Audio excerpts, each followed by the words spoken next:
People assume that longevity after 70 is merely a matter of genetics, good medical care, or luck. But that's far from the whole story. In this video, we're going to look at 5 subtle changes that often occur after 70, changes that significantly impact your remaining years but are rarely discussed in doctors' offices or health articles.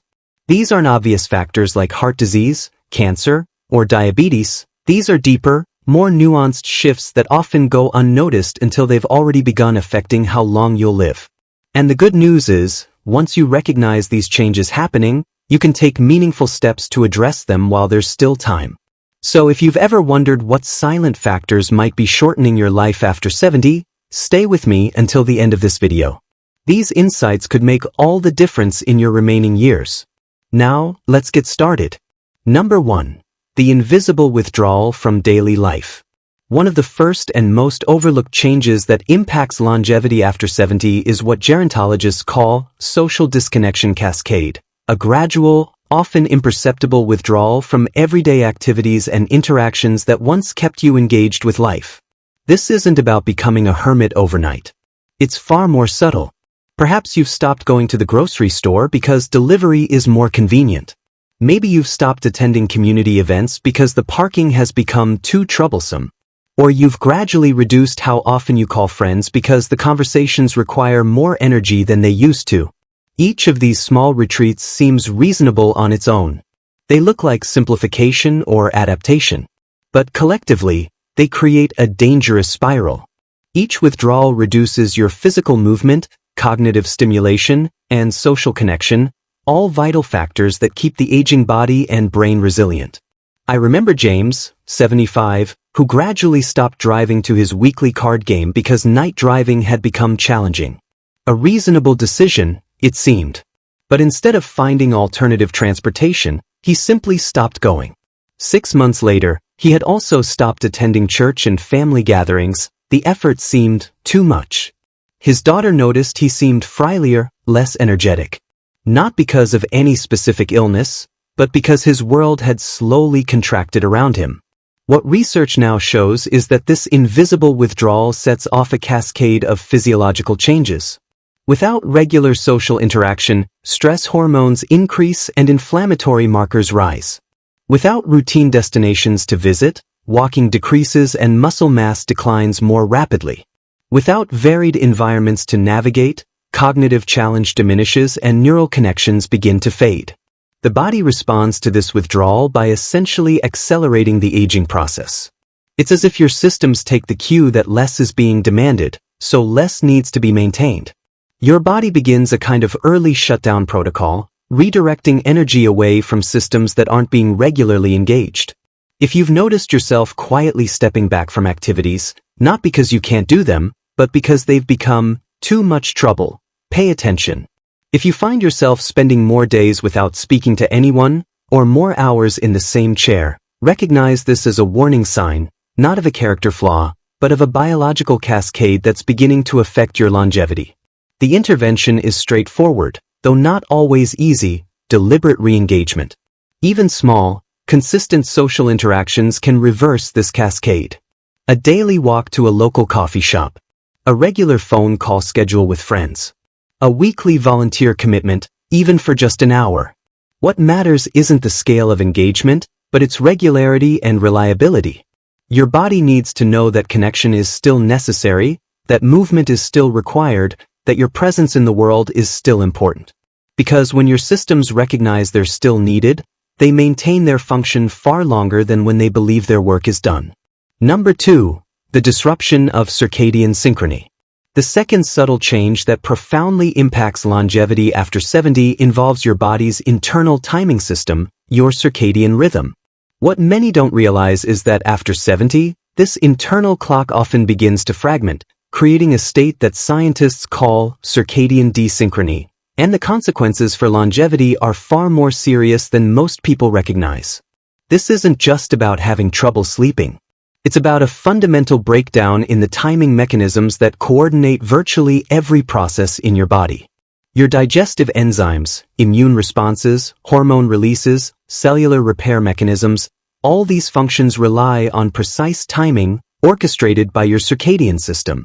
After 70, this system often begins to lose its precision.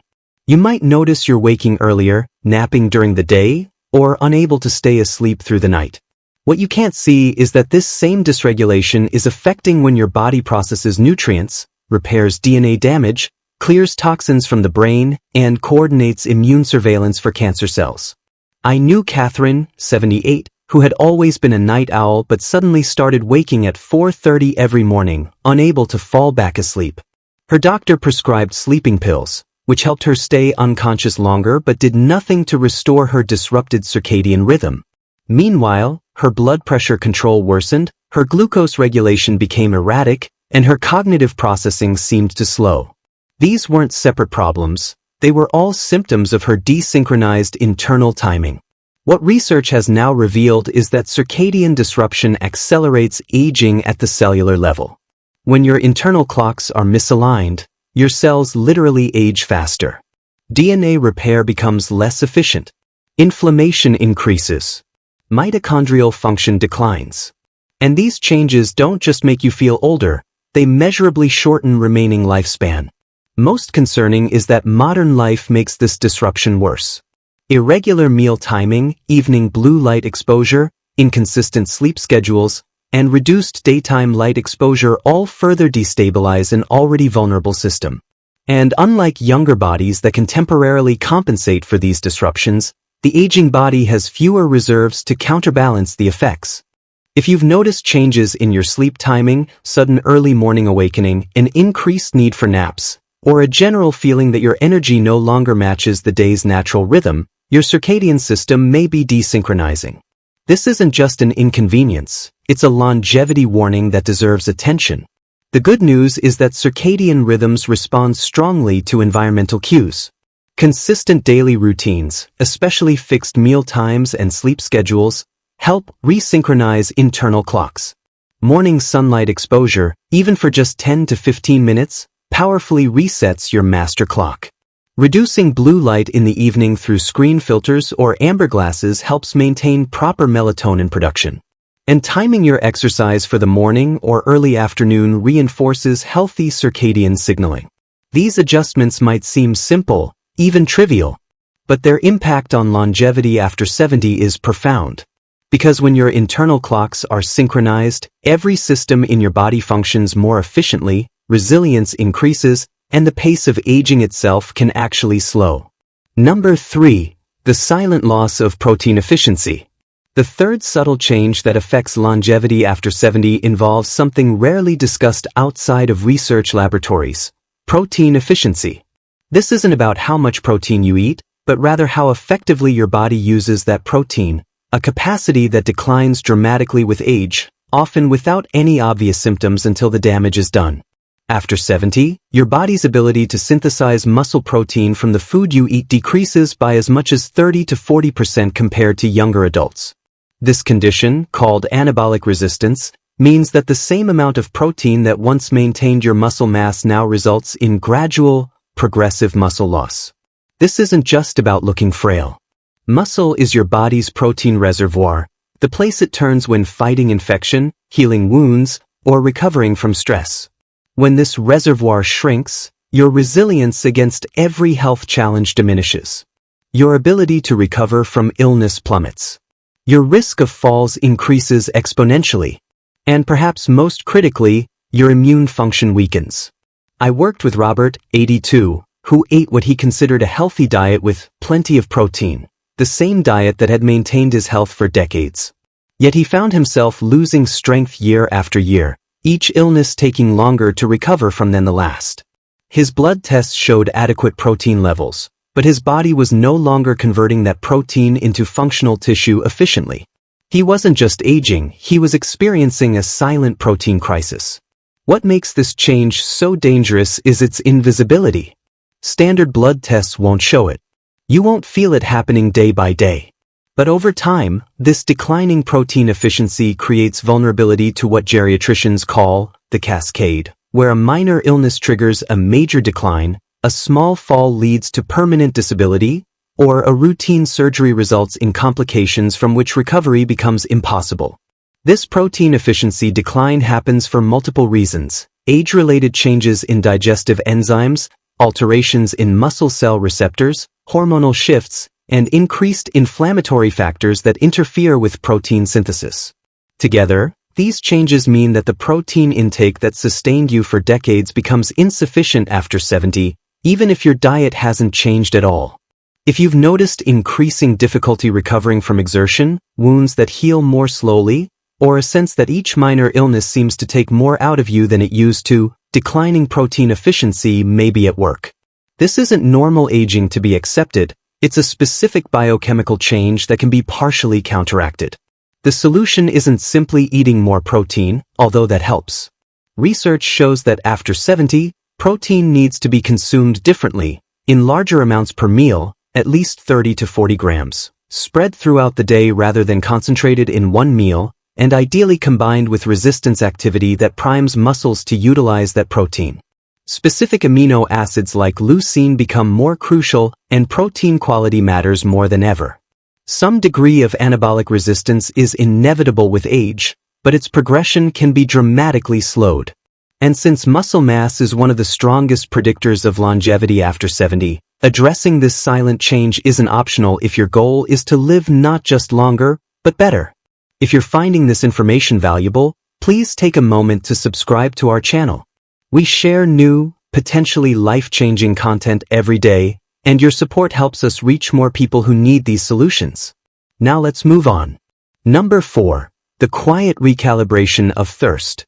The fourth subtle change that affects longevity after 70 involves your body's ability to sense and respond to dehydration, a shift that happens so gradually most people never realize it until serious consequences develop. What many don't understand is that after 70, your thirst mechanism undergoes a significant recalibration. The hypothalamus, which monitors your blood concentration and triggers thirst, becomes less sensitive to the chemical signals that indicate dehydration. At the same time, your kidneys lose some ability to concentrate urine and conserve water when needed. The result? You can become significantly dehydrated without feeling thirsty. Your body's most basic alert system essentially stops working reliably, even while your need for proper hydration remains as critical as ever, perhaps even more so. This isn't just about dry mouth or discomfort. Chronic mild dehydration after 70 creates a cascade of subtle but serious effects. Blood becomes more concentrated and prone to clotting. Blood pressure regulation becomes more difficult. Medication concentrations in the bloodstream become unpredictable, increasing side effect risks. Kidney function, already declining with age, becomes further stressed. And perhaps most concerning, cognitive function suffers as brain cells operate with suboptimal fluid levels. I remember Margaret, 84, who was hospitalized 3 times in 1 year for different issues, confusion, dizziness, and then a fall. It wasn't until a geriatric specialist recognized the pattern that the underlying cause became clear: chronic dehydration. Margaret never felt thirsty, so she rarely drank unless at meals. Her labs never showed critical dehydration, just a consistent trend toward the lower end of normal fluid balance.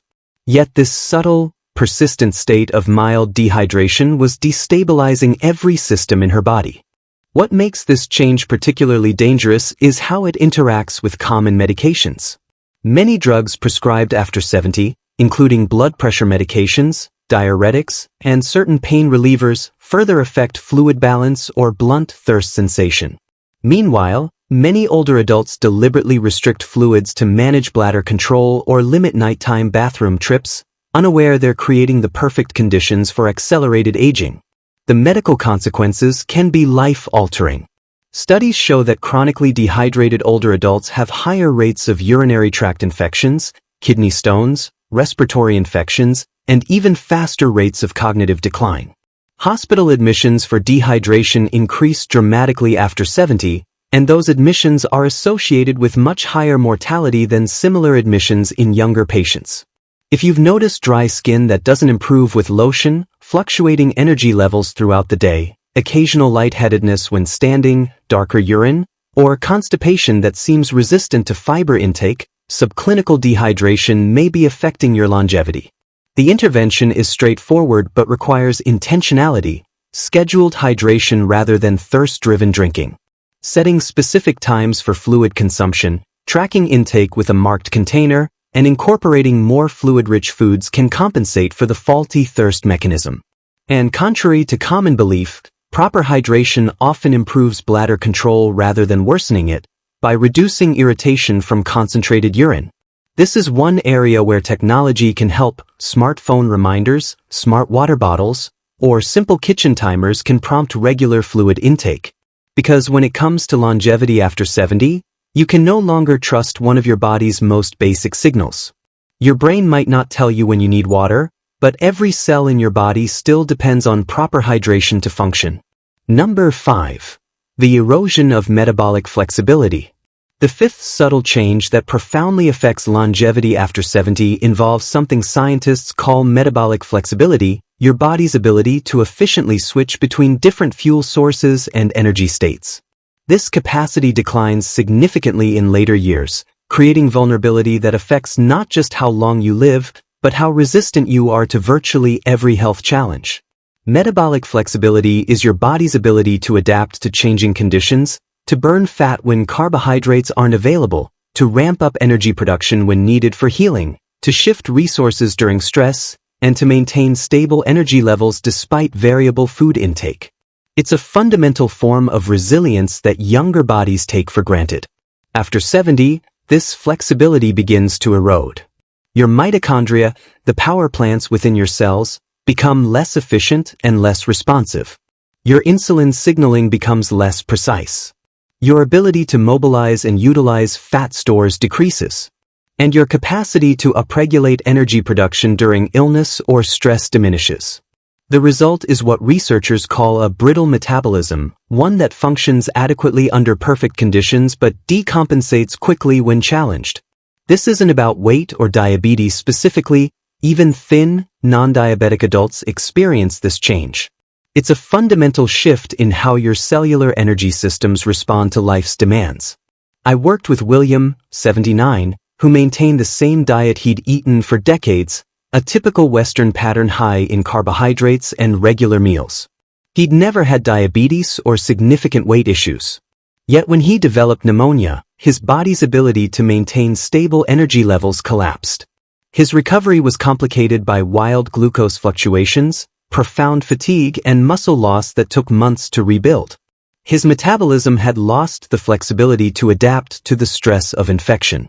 What makes this change so consequential for longevity is that after 70, life brings increasingly frequent metabolic challenges.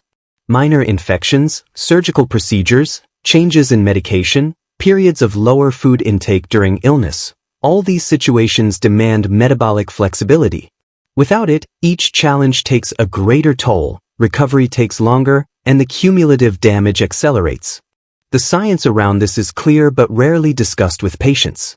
Studies show that metabolic flexibility is a stronger predictor of longevity after 70 than many standard biomarkers. People with greater metabolic flexibility recover faster from surgery, experience less cognitive decline during illness, and maintain muscle mass better during periods of stress. If you've noticed that you seem to recover more slowly from exertion, that your energy levels fluctuate more dramatically with meal timing, or that illnesses seem to deplete you more profoundly than they once did, your metabolic flexibility may be declining. The encouraging news is that unlike some age-related changes, metabolic flexibility responds remarkably well to specific interventions. Intermittent fasting patterns, even gentle ones like extending overnight fasting to 14 to 16 hours, can significantly enhance your body's ability to switch between energy sources. Regular movement throughout the day, not just concentrated exercise, helps maintain insulin sensitivity. And periodic carbohydrate variation, rather than constant high intake, helps preserve the metabolic machinery for fuel switching. What's crucial to understand is that after 70, the dietary patterns that worked in middle age may actually accelerate this loss of flexibility. The constant availability of carbohydrates, regular snacking, and minimal physical activity all contribute to metabolic rigidity, a state where your cells essentially forget how to adapt to changing conditions. By intentionally introducing safe, controlled variations in eating patterns and activity, you can preserve one of your body's most fundamental longevity mechanisms. Because metabolic flexibility isn't just about processing food, it's about maintaining resilience against every challenge life presents. Final thoughts. As we come to the end of this video, I want to leave you with a powerful perspective that rarely gets shared. Most people don't see their longevity diminish after 70 because of a single dramatic event or diagnosis. Rather, it's these subtle, gradual changes we've discussed: social withdrawal cascades, circadian disruption, declining protein efficiency, recalibrated thirst mechanisms, and eroding metabolic flexibility that slowly reshape how long and how well you'll live. The challenge is that these changes happen below the threshold of awareness. They don't trigger warning bells or prompt urgent medical interventions. They accumulate silently, day by day, until they've significantly compromised your resilience. By then, what appears as a sudden health crisis is actually the culmination of processes that began years earlier. But there's profound hope in this understanding. Unlike many aspects of aging that remain beyond our control, each of these 5 subtle changes responds to specific, manageable interventions. You can interrupt the social withdrawal cascade with deliberate re-engagement. You can resynchronize circadian rhythms with consistent routines and light exposure. You can compensate for protein inefficiency with strategic nutrition. You can override faulty thirst mechanisms with scheduled hydration. And you can rebuild metabolic flexibility with thoughtful eating patterns. None of these approaches requires medication, expensive treatments, or superhuman discipline. They don't demand that you transform your entire life overnight. Rather, they ask for awareness, intention, and consistency, small, sustainable shifts in how you move through each day. What I find most powerful about addressing these 5 changes is the compound effect they create. When you support each of these areas, they don't just add together, they multiply, creating a foundation of resilience that affects how you experience every aspect of health after 70. So I encourage you to reflect on what you've learned today. Which of these subtle shifts resonated most strongly with your experience? Which one might be affecting your life right now, perhaps without your full awareness? And most importantly, which one could you begin addressing, even in a small way, starting today? Because the truth about longevity after 70 isn't that your remaining years are predetermined by genetics or luck. It's that your body continues to respond remarkably, consistently, to how you live each day. And when you recognize and address these 5 subtle changes, you reclaim significant influence over not just how long you'll live, but how vibrantly you'll experience each day along the way. Please share your thoughts in the comments if you've experienced something like this. Your story could help someone else realize they're not alone. Don't forget to like, subscribe, and hit the bell icon to get notified when our next video goes live. We upload fresh, potentially life-saving content daily, and we'd love to have you join our community of health-conscious viewers who are taking control of their well-being.